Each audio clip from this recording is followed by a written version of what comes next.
అందరికీ నమస్కారం. సంస్కృతి సంపద యూట్యూబ్ ఛానల్ తరఫున అందరికీ స్వాగతం.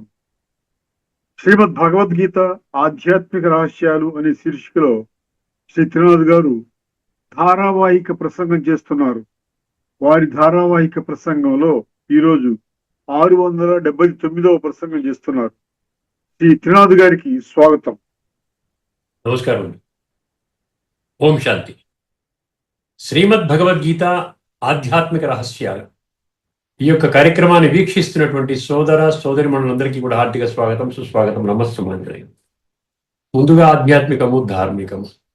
ఈ ఆధ్యాత్మికము, ధార్మికము అన్న విషయాల యొక్క ప్రస్తావన ముఖ్యముగా ఒక్క విషయాన్ని రుజువు చేయటం కోసం మనము చర్చిస్తున్నామండి. ఏమిటండి ఆ ఒక్క విషయము? ఇప్పటికే మీకు అర్థమై ఉంటుంది.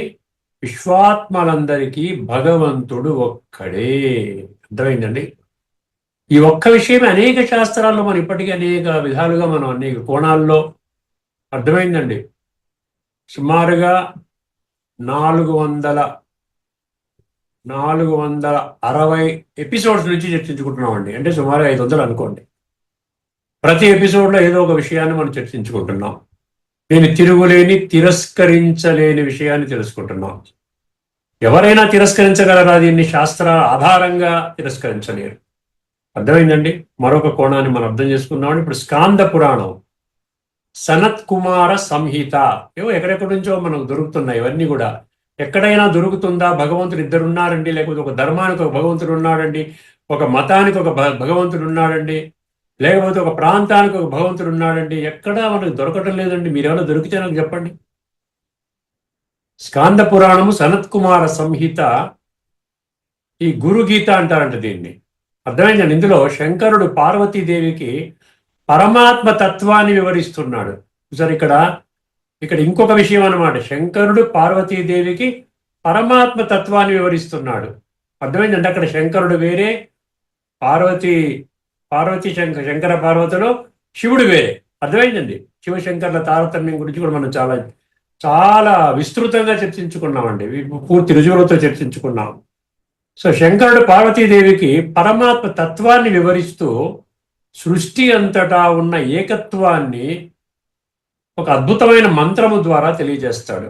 అర్థమైందండి. ఇదే మంత్రము, ఇది ఉపనిషత్ మంత్రంలో కూడా ఉందండి. ఇదే మంత్రం డిట్టోగా ఉపనిషత్ మంత్రంలో ఇప్పటికే మనము కూడా 3-4 సార్లు చర్చించుకునే ఉంటాం. అర్థమైంది. అత్యంత ప్రసిద్ధమైన ఉపనిషత్తు అయిన శ్వేతాశ్వతర ఉపనిషత్తు 6.11 అండి. 6.11లో ఇదే మంత్రం మనకు కనబడుతుంది. ఒకసారి మంత్రాన్ని జాగ్రత్తగా వినండి. ఏకో దేవ సర్వభూతేషు కూడా సర్వవ్యాపి సర్వభూతాంతరాత్మ కర్మాధ్యక్ష సర్వభూతాధివాస సాక్షీ చేత కేవలో నిర్గుణశ్చ. ఇది శ్వేతాశ్వతర ఉపనిషత్ సందర్భంగా మనము చర్చించుకున్నాం. ఇప్పుడు నాకు అర్థమైంది ఏంటంటే, ఇది స్కాంద పురాణంలో సనత్ కుమార సంహిత గురుగీతలో ఆ విధంగా శంకరుడు పార్వతీదేవికి పరమాత్మ తత్వాన్ని వర్ణిస్తున్నాడు. అర్థమైందండి. ఇదనమాట. ఒకసారి దీని అర్థం తెలుసుకుంటే మనకు గీతలో కూడా ఏముందని, సర్వధర్మాన్ పరిత్యజ్య మామేకం శరణం ప్రజ, మనం రిజెక్ట్ చేసేసామండి. అర్థమైంది. అజం ఏమామజమనాదించ వేత్తి లోకమహేశ్వరం, రిజెక్టెడ్.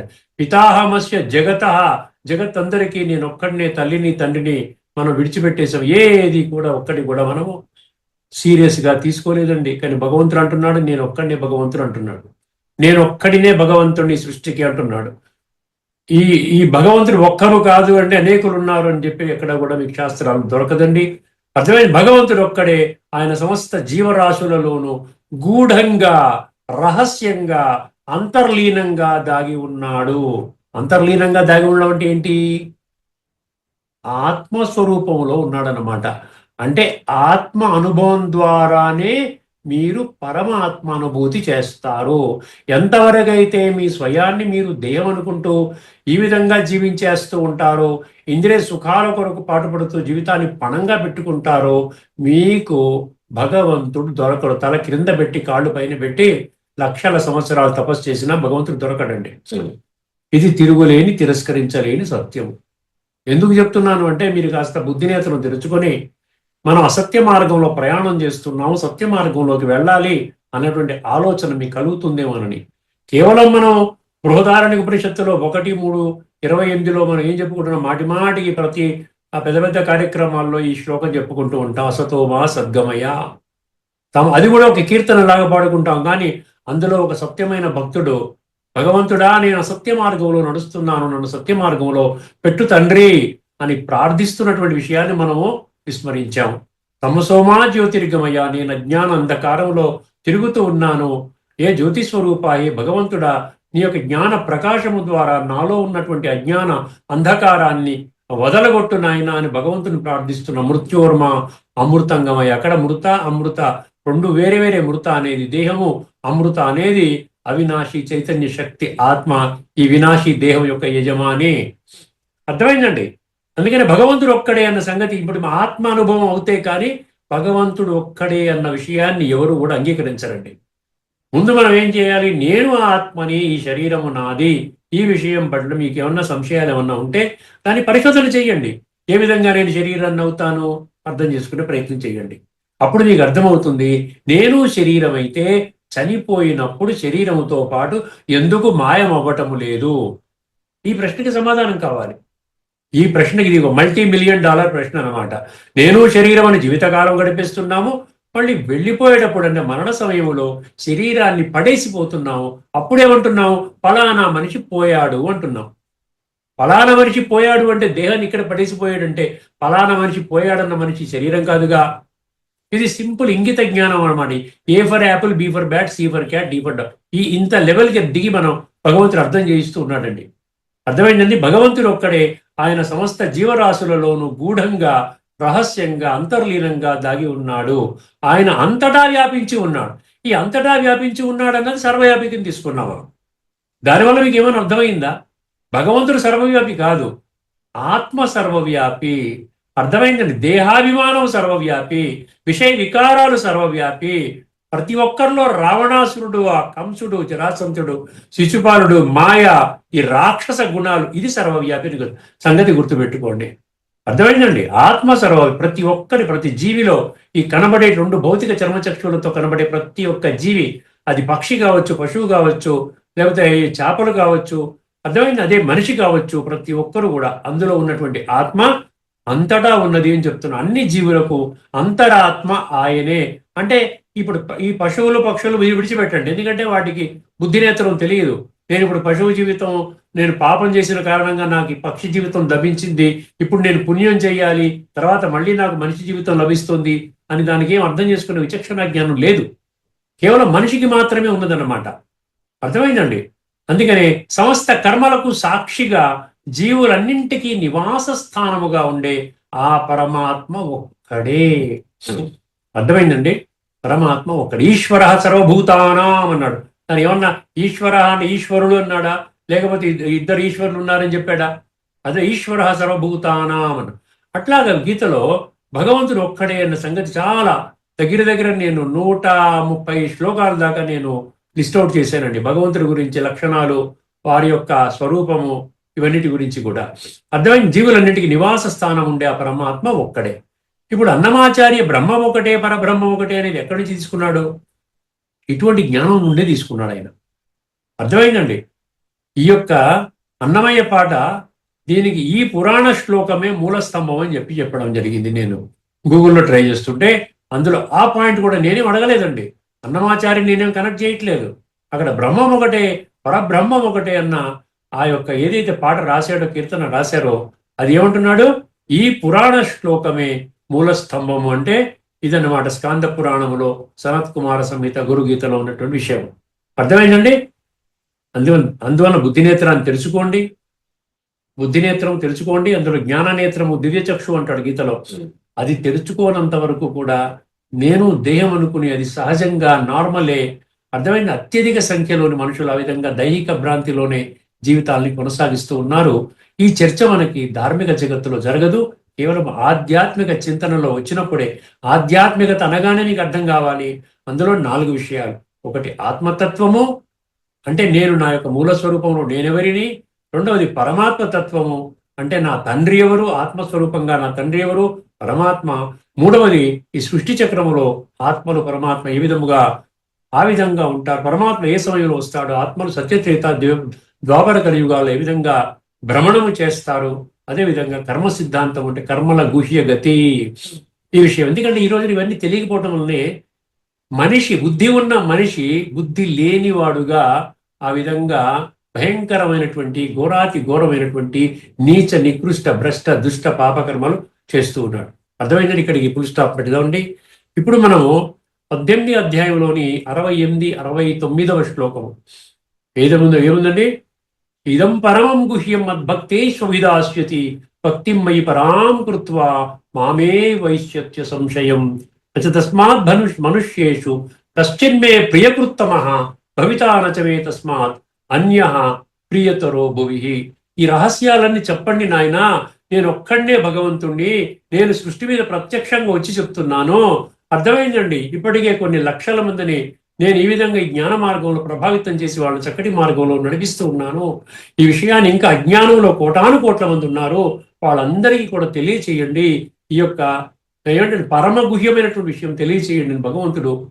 భగవంతుడు ఆదేశం మేరకు మనం ఈ విధంగా 150 దేశాల్లో ఉన్నటువంటి ఈ లక్షల మంది పరమాత్మ సంతానము వాళ్ళు ఈ యొక్క జ్ఞానాన్ని నలు మార్గాలలో వ్యాపింపజేస్తూ ఉన్నారండి. అర్థమైందండి. ఇప్పుడు మరొక శ్లోకం అండి మీకు.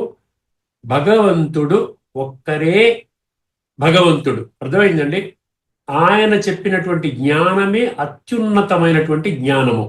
అర్థమైందండి. ఈ యొక్క జ్ఞానము ద్వారా ఆత్మ చైతన్యము అవుతుంది, ఆత్మ జాగృతి అవుతుంది, నేను ఆత్మని అన్న సంగతి మనకు అర్థమవుతుంది.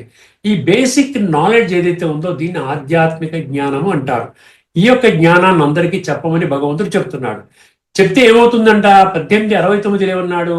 అతని కంటే ఆ విధంగా స్వయాన్ని ఆత్మగా భావించి భగవంతుని పట్ల పరమ శ్రద్ధా భక్తులతో తను ఆ విధంగా జీవితంలో ఆత్మానుభవం చేసుకుంటూ పరమాత్మానుభవం చేసుకుంటూ దివ్య గుణాలు దివ్య శక్తులు ధారణ చేసుకుంటూ, అర్థమైందండి, అప్పుడు ఇతరులకి మీరు బోధించినట్లయితే అటువంటి ఉపదేశకుడు నాకు అత్యంత ప్రియుడు, అతని కంటే గొప్పవాడు, ప్రియమైన వాడు ఈ భూగోళములో ఇప్పుడు గాని భవిష్యత్తులో కానీ ఇప్పుడు లేడు, భవిష్యత్తులో ఉండబోడు. ఎంత చక్కగా చెప్తున్నాడండి. దీనిలో ఏమన్నా కన్ఫ్యూజన్ ఏమన్నా ఉందా చెప్పండి, ఒక్కసారి ఆలోచించుకోండి. 7వ అధ్యాయంలోని 18వ శ్లోకాన్ని పరిశీలిస్తున్నామండి. 7వ అధ్యాయం జ్ఞాన విజ్ఞాన యోగము, అందులో 18వ శ్లోకం 18. ఉదారాహ సర్వ ఏవైతే జ్ఞానీ త్వాత్మైవ విమతం ఆస్థితః సహయుక్తాత్మ మామేవాన్ ఉత్తమాం గతం. ఇది శ్లోకం అండి. ఇది 7వ అధ్యాయంలో 15, 16, 17, 18 ఈ 4 శ్లోకాల పరంపర. అర్థమైందండి. అందులో 4 రకాల భక్తులు ఉంటారు. చతుర్విధ భజంతే మాం జనా సుకృతినోర్జున ఉంటుంది చూసారా. అక్కడ జ్ఞాని మాత్రమే తేషాం జ్ఞాని నిత్యయుక్త ఏకభక్తిర్ విశిష్యతే అంటాడు. ఒక్క జ్ఞాని మాత్రమే తెలుసుకుంటాడండి. ఏం తెలుసుకుంటాడు? ఈ సృష్టికి పరమాత్మ ఒక్కడే, పరమాత్మ ఒక్కడే సృష్టికి అనుకున్నప్పుడు అందులో ప్రతి ఒక్కరూ ఉండి తీరాలి. మీరు ఉండాలి, నేను ఉండాలి. ఈ కార్యక్రమాన్ని వీక్షిస్తున్నటువంటి వాళ్ళు, వీక్షించని వాళ్ళు, ప్రతి ఒక్కరి బొడు ఉన్నటువంటి 850 కోట్ల మంది మనుషులు అందులో ఇంక్లూడై ఉన్నారన్న సంగతి మనం మర్చిపోయాం.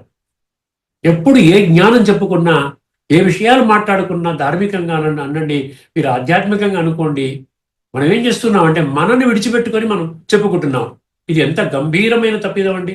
ఆలోచించండి ఒకసారి. ఉదారాహ సర్వ ఏవైతే జ్ఞాని త్వాత్మైవమే మతం. జ్ఞాని నాతో సమానం అంటున్నాడు భగవంతుడు. అర్థమైందండి. ఎందుకు జ్ఞాని ఉన్నతుడు అంటున్నాడు? జ్ఞాని అనేవాడు ఉన్నతుడు, భక్తుడు కాదు. అర్థమైందండి. జ్ఞాని అనేవాడు నాతో సమానమైనటువంటి వాడు అంటున్నాడు. ఒక్కసారి జాగ్రత్తగా వినండి. 4 రకాల భక్తులు ఏవైతే ఉన్నారో, ఆర్తో జిజ్ఞాసురర్థార్థి జ్ఞానీ చ వర్తర్షభ. ఆర్తులు కష్టాల్లో గుర్తుపెట్టుకునేవాళ్ళు, ఆర్తో జిజ్ఞాసులు అంటే వెతుక్కుంటూ ఉంటారు. భగవంతుడు ఎక్కడ, భగవంతుడు ఎక్కడ, అక్కడేం జరుగుతుంది, ఇక్కడేం జరుగుతుంది, ఈ సంస్థ ఏం చెప్తుంది, ఆ సంస్థ ఏం చెప్తుంది, ఆ గురువు ఏం చెప్తున్నాడు, అక్కడేదో చాలా మంది వెళ్తున్నారు ఆయన దగ్గరికి, ఆయన ఏదో గొప్ప విషయం చెప్తున్నాడేమో, అక్కడ వెళదాం, ఇలా తెలుసుకుంటూనే అసలైన పరమాత్మ చెప్పినా కూడా అది కూడా ఒక సాధారణ విషయముగా అనుకుని వాడు శరీరాన్ని చాలించే స్థితికి వస్తున్నారండి.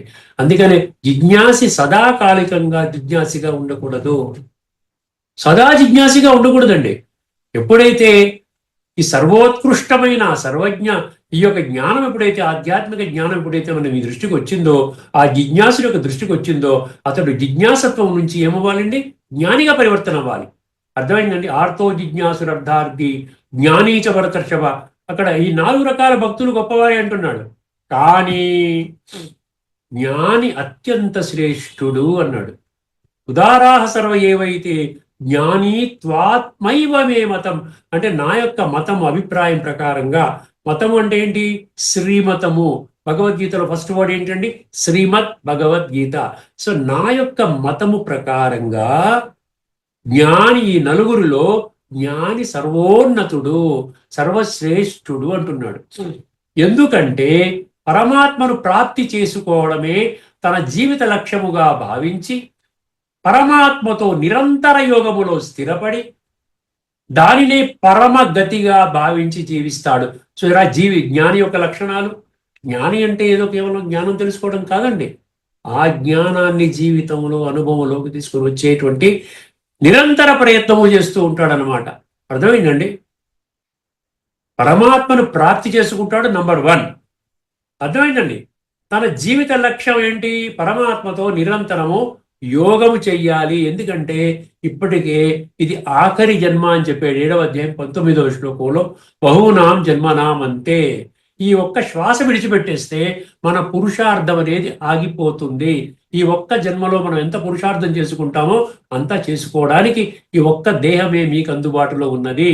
అందుకని నిరంతరము ఈ యోగములో, యోగం అంటే ఆత్మ పరమాత్మ కలయిక అని చెప్పుకున్నాం కదా, దానిని స్థిరపడి దానిని పరమ గతిగా భావించి జీవిస్తాడు. అదనమాట జ్ఞాని యొక్క ముఖ్య లక్షణం. అందువలన భగవంతుడు ఏమంటున్నాడు? జ్ఞాని నా ఆత్మతో సమానం, అంటే పరమాత్మతో సమానం. ఆత్మ వంటి వాడు అంటే నాతో సమానమైన వాడు అని భగవంతుడే స్వయముగా ప్రకటిస్తున్నాడు. అర్థమైందండి? ఎంత గొప్ప భగవంతుడి యొక్క ఇవి చూడండి, జ్ఞానం ఎంత గొప్పగా ఉందో. ఇప్పుడు ఒకసారి ఆధ్యాత్మిక దృష్టికోణంలో ఈ శ్లోకాన్ని మనం పరిశీలిద్దామండి. ఇక్కడ జ్ఞాని అంటే కేవలం శాస్త్రాలు చదివిన పండితుడు కాదు. అండర్లైన్ చేసుకోండి. జ్ఞాని అంటే మొత్తం అన్ని శాస్త్రాలు ఆ విధంగా కంఠోపాఠం చేసుకుని ఉన్నాడండి. ఏ శాస్త్రంలో ఏ జ్ఞానం ఉంది, ఏముంది, ఎవరేం చెప్పారు అన్నది చెప్పడానికి సిద్ధంగా ఉన్నటువంటి వాడు జ్ఞాని కాదంట. జ్ఞాని అంటే కేవలం శాస్త్రాలు చదివిన పండితుడు కాదు. తను ఈ వినాశీ దేహము కాదు, ఆ దేహాన్ని నడిపించే అవినాశి చైతన్య శక్తి ఆత్మ అన్న సత్యాన్ని గుర్తించి, ఇక్కడ ఏదైనా మీరు తీసుకోండి, ఈ ఆత్మ వేరు, శరీరం వేరు, ఆత్మ అవినాశి, శరీరం వినాశి, ఆత్మ ఈ వినాశి శరీరానికి యజమాని. ఇదే విషయం వస్తుంది చూడండి. ఈ దేహాన్ని నడిపించే అవినాశి చైతన్య శక్తి ఆత్మ అన్న సత్యాన్ని గుర్తించి అనుభూతి, ఆత్మానుభూతి అన్నమాట, ఆత్మానుభూతిని పొంది పరమాత్మతో మనసు బుద్ధి ద్వారా సంబంధాన్ని జోడించేవాడనమాట. అర్థమైందండి? అతను నిజమైనటువంటి జ్ఞాని, నిజమైనటువంటి పండితుడు. భగవంతుని శ్రీమతాన్ని నిరంతరము జీవితంలో ఆచరిస్తూ ఇతరులను కూడా పరమాత్మ మార్గంలో నడిపించేవాడు అసలు సిసలైనటువంటి జ్ఞాని లేదా పండితుడు. అటువంటి జ్ఞాని భగవంతుని దివ్య గుణాలు, దివ్య శక్తులను విశ్వములో ప్రత్యక్షపరచి భగవంతుడి ధర్మ సంస్థాపనా కర్తవ్యాన్ని ఏం చేస్తాడండి? సహాయకారిగా అవుతాడు. ఇప్పుడు ముఖ్యంగా భగవంతుని మనం ప్రీతిపాత్రంగా అవ్వాలంటే భగవంతుని యొక్క కర్తవ్యం ఏదైతే ఉందో, ధర్మ సంస్థాపనార్థాయ సంభవామి అని, ఆ విధంగా ధర్మాన్ని స్థాపన చేయడం కోసము నేను వచ్చాను అన్నప్పుడు అటువంటి కర్తవ్యాన్ని సమర్థించే కర్మలు మనం చేసామనుకోండి, భగవంతుడికి చాలా ప్రీతిపూర్వకంగా అవుతామండి, ప్రీతిపాత్రంగా మనం తయారవుతాం. ఈ విషయాన్ని మనం విస్మరించకూడదండి. అర్థమైందండి? అటువంటి జ్ఞాని ఏమంటున్నాడు? అటువంటి జ్ఞాని ఎవరైతే భగవంతుడి ధర్మ సంస్థాపనా కర్తవ్యములో ఆ విధంగా సమర్థించే కర్మలు ఎవరైతే చేస్తారో అటువంటి జ్ఞానిని భగవంతుడు ఏమంటున్నాడండి? త్వాత్మైవమే మతం అన్నాడు. అంటే నాతో సమానంగా అన్నాడు. అంటే భగవంతుడితో సమానంగా. భగవంతుడిని ఏమన్నా గాడ్ అంటే ఈ విధంగా చేసేవాడిని ఏమంటున్నాడు? మాస్టర్ గాడ్ అంటున్నాడు. అటువంటి విధంగా భగవంతుడు ఎలివేట్ చేస్తున్నాడు. త్వాత్మైవమే మతం అని భగవంతుడే సంపూర్ణ సాధికారతతో, సంపూర్ణ స్పష్టతతో ప్రకటించటం జరిగింది. అంటే శరీరపరంగా పరమాత్మతో ఒకటయ్యాడని కాదు, శరీరపరంగా భగవంతుడితో సమానం అయ్యాడని కాదండి. గుణాలలో సంకల్పాలలో, సేవలో, లక్ష్యములో పరమాత్మకు అత్యంత సన్నిహితుడై ఆయన కార్యానికి సాధనముగా మారాడని అర్థం అన్నమాట. ఆయన కర్తవ్యానికి ఆయన అందుకని భగవంతుడికి శరీరం లేదు. ఆయన ఏం చేస్తాడు, ఈ విధంగా పరమాత్మ యొక్క దివ్య కర్తవ్యాన్ని సమర్థించే కర్మలు చేయడానికి ఎవరైతే సిద్ధంగా ఉంటారో వారి యొక్క సహాయం తీసుకొని ఈ విశ్వ పరివర్తన కర్తవ్యాన్ని ఆయన చేస్తూ ఉన్నారు. ఇప్పటికే ఒక 20-30 లక్షల మందిని ఈ విధంగా ఇటువంటి మంచి మార్గంలో పెట్టడం జరిగిందండి. ఇప్పుడు 18, 68, 69తో ఈ శ్లోకానికి ఏమి సంబంధం అండి? ఒక్కసారి మనము అది అర్థం చేసుకునే ప్రయత్నం చేద్దామండి. 7వ అధ్యాయం 18వ శ్లోకంలో భగవంతుడు జ్ఞాని తనతో సమానమని ప్రకటించాడు. మీరు చదువుకోండి, మీ దగ్గర గీతా పుస్తకం ఉంటుంది. 7వ అధ్యాయంలోని 18వ శ్లోకం చదువుకోండి. భగవంతుడు ఏమని ప్రకటించాడండి? జ్ఞాని అనేవాడు, జ్ఞాని అంటే ఆత్మజ్ఞాని, అంటే ఆత్మజ్ఞాని అంటే ఏంటి? పరమాత్మని కూడా అనుభూతి చేస్తున్నటువంటి నిరంతరము సంస్కార పరివర్తన కర్తవ్యంలో పడిపోయాడనమాట. అర్థమైందండి? శ్రేష్టమైన కర్మలు చేస్తాడు. మనసా వాచా కర్మణ ప్రతి ఒక్కరిని కూడా గౌరవించే పని చేస్తాడు. అర్థమైందండి? అందుకనే భగవంతుడు ఏం చెప్పాడు? జ్ఞాని నాతో సమానం అని ప్రకటించాడు. 1868లో అదే జ్ఞాని ఆ పరమ రహస్యమైన గీతా జ్ఞానాన్ని అర్హులైన భక్తులకు బోధిస్తాడు. అక్కడ జ్ఞాని ఏం చెప్పాడు? 7:18లో జ్ఞాని నాతో సమానం అని చెప్పాడు. మరి నాతో సమానమైనటువంటి ఆ జ్ఞాని ఊరికినే ఉంటాడా? నాతో సమానంగా అంటే భగవంతుని యొక్క గుణాలు, శక్తులు తెచ్చుకొని నిరంతరం భగవంతుని యొక్క ఆ విధంగా అనుభూతిలో ఉంటూ చక్కగా తన యొక్క జీవితాన్ని దివ్యంగా తయారు చేసుకుంటున్నటువంటి ఆ జ్ఞాని ఊరికినే ఉంటాడా చెప్పండి? ఇతరులు కూడా చెప్పడానికే ప్రయత్నం చేస్తాడు. తన జీవితాన్ని దాని కొరకే అంకితం చేస్తాడు. అందుకనే భగవంతుడు ఏమంటున్నాడు ఇక్కడ 18:68లో ఏమంటున్నాడు? అదే జ్ఞాని ఆ పరమరహస్యమైన గీతా జ్ఞానాన్ని, అంటే ఆధ్యాత్మిక జ్ఞానము, ఆత్మతత్వం, పరమాత్మతత్వం, సృష్టి చక్ర జ్ఞానము మరియు కర్మల గుజగతి, ఇది ఆధ్యాత్మిక జ్ఞానంలో 4 కోణాలు. ఈ యొక్క జ్ఞానాన్ని అర్హులైన భక్తులకు బోధిస్తాడు. అర్హత లేని వాళ్ళకి బోధించొద్దని చెప్పాడుగా. 18 దీంట్లో చెప్పాడు కదా. అర్థమైందండి? 1867లో చెప్పాడు కదా. 1867 చెప్పాడు. 1869లో ఏమంటున్నాడు? అలాంటి జ్ఞాని ప్రబోధకుడి, అటువంటి జ్ఞానాన్ని ప్రబోధించేవాడి కంటే, చూసారా, అటువంటి జ్ఞానాన్ని ప్రబోధించేవాడి కంటే తనకు ప్రియమైనటువంటి వాడు మరొకడు లేడు అని భగవంతుడే స్వయముగా ప్రకటించడం జరిగిందండి. అర్థమైందండి? ఇప్పుడు ఒకసారి ఇదే శ్లోకాన్ని ఒక్కసారి ఎసెన్స్ఫుల్ గా సమరైజ్ చేసినట్లయితే మనకి ఏమర్థమవుతుందండి? జ్ఞానము యొక్క పరిపక్వత సేవలో వ్యక్తమవుతుంది. నీవు సేవ చేస్తున్నావంటే నీలో జ్ఞానము పరిపక్వత, అంటే ఒక మెచ్యూరిటీ స్టేజ్కి వచ్చిందనమాట. అంటే క్లారిటీ ఉందన్నమాట. నీకు భగవద్గీతలో చెప్పినటువంటి ఆధ్యాత్మిక కోణములో మీరు అర్థం చేసుకున్నారు, తత్వజ్ఞాన కోణములో అర్థం చేసుకున్నారు. 7వ అధ్యాయం 3వ శ్లోకంలో చెప్పినట్టుగా వేల మనుషులలో ఒకానొకడు మాత్రమే జ్ఞానసిద్ధి కోసం ప్రయత్నం చేస్తాడు. అట్లు ప్రయత్నం చేసినటువంటి అనేకులలో ఒకానొకడు మాత్రమే నన్ను తత్వము ఆధారముగా తెలుసుకుంటాడు. సో ఈ యొక్క గ్రూప్ లో ఎవడైతే వస్తాడంటే ఇక్కడ అద్భుతమైనటువంటి ఆ పరిపక్వత తనలో వస్తుందన్నమాట. జ్ఞానములో స్పష్టత వస్తుంది. ఎందుకంటే జ్ఞానములో ఆత్మానుభూతి, పరమాత్మానుభూతి జరిగినప్పుడు వస్తుందండి. అర్థమైందండి? ఇది ముఖ్యమైన రాజయోగ ప్రక్రియ. అర్థమైందండి? జ్ఞానం యొక్క పరిపక్వత అప్పుడేమవుతుంది? సేవలో వ్యక్తమవుతుంది. నిరంతరము కూడా తపన పడుతూ ఉంటాడు. అరే ఇంత చక్కటి జ్ఞానం, అద్భుతమైన జ్ఞానము, కొన్ని లక్షల మంది ఇప్పుడే దీన్ని అనుభూతి చేస్తున్నటువంటి జ్ఞానము, పరమాత్మ ప్రత్యక్షంగా వచ్చి ఈ జ్ఞానాన్ని మనందరికీ బోధిస్తున్నటువంటి విధానం, ఇది అందరికీ చెప్పాలి కదా. కోట్ల మంది ఇంకా అస్తవ్యస్తంగా తమ జీవితాన్ని గడుపుతున్నారు కదా. దుఃఖంలో, కష్టాల్లో, సమస్యల్లో, గొడవల్లో మునిగిపోయి ఉన్నారు. బయటకు వచ్చే విధానం ఇప్పటి వరకు ఎన్ని ప్రవచనాలు విన్నా, ఎన్ని శాస్త్ర పఠన పారాయణ శ్రవణం చేసినా, ప్రసారం చేసుకున్నా, ఎన్ని రకాల తీర్థయాత్రలు, యజ్ఞాలు, యాగాలు చేసుకున్నా ఈ కష్టాల నుంచి బయటికి రాలేకపోతున్నారు. దీనికి మూల కారణం ఏంటంటే వాళ్ళకి ఆత్మజ్ఞానం లేకపోవటము. వాళ్ళకి ఆత్మజ్ఞానం చెప్పాలి అని ఇటువంటి జ్ఞాని తపన పడుతూ ఉంటాడనమాట. అందుకని భగవంతుడు ఏమంటున్నాడు ఇక్కడ? జ్ఞానం యొక్క పరిపక్వత సేవలో వ్యక్తమవుతుంది. భగవంతునికి అత్యంత సన్నిహితుడైన జ్ఞాని తన జ్ఞానాన్ని తనలో దాచుకోడు. తాను పరమాత్మ స్మృతిలో జీవిస్తూ భగవంతునికి అత్యంత ప్రియమైన జ్ఞాన బోధకుడిగా అవతరిస్తాడు. భగవంతుడు డైరెక్ట్ గా బోధించడండి. ఒక మనిషి శరీరం తీసుకుంటాడు. 9వ అధ్యాయం 11వ శ్లోకంలో చెప్పుకున్నాం కదా, అవజానంతి మా మూఢ మానుషిం తనుం ఆశ్రితం. గుర్తుపెట్టుకోండి, పరమాత్మ దివ్య కర్తవ్యాన్ని మనం అర్థం చేసుకోవాలి. పరంభావజానంత మమ భూత మహేశ్వరం అంటాడు. ఆ శ్లోకంతో మీరు కనెక్ట్ అవ్వండి. భగవంతుడికి అత్యంత ప్రియమైన జ్ఞాన ప్రచారకుడిగా, జ్ఞాన బోధకుడిగా అవతరిస్తాడు.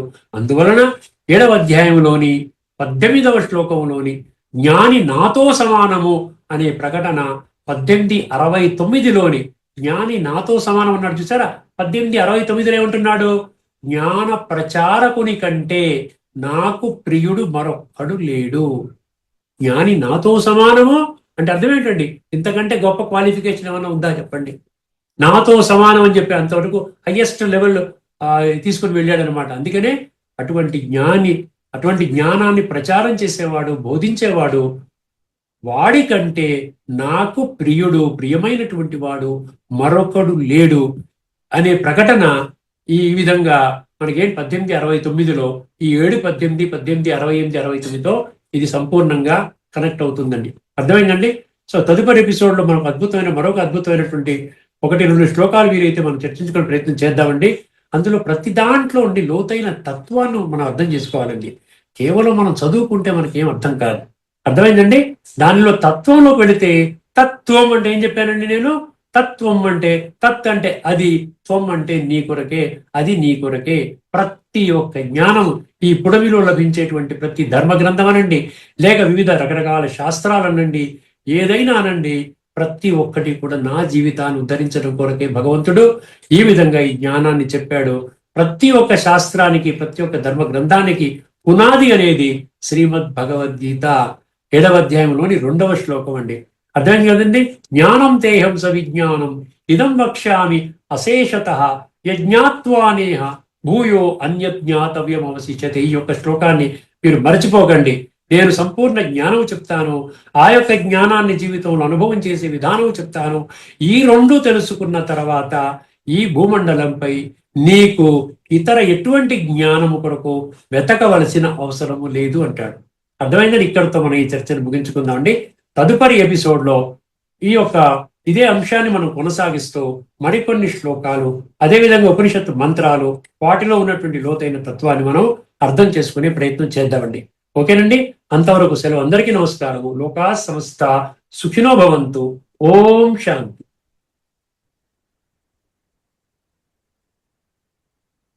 శ్రీమద్ భగవద్గీత ఆధ్యాత్మిక రహస్యాలు అనే శీర్షికలో ధారావాహిక ప్రసంగం చేసిన శ్రీ త్రినాథ్ గారికి ధన్యవాదాలు.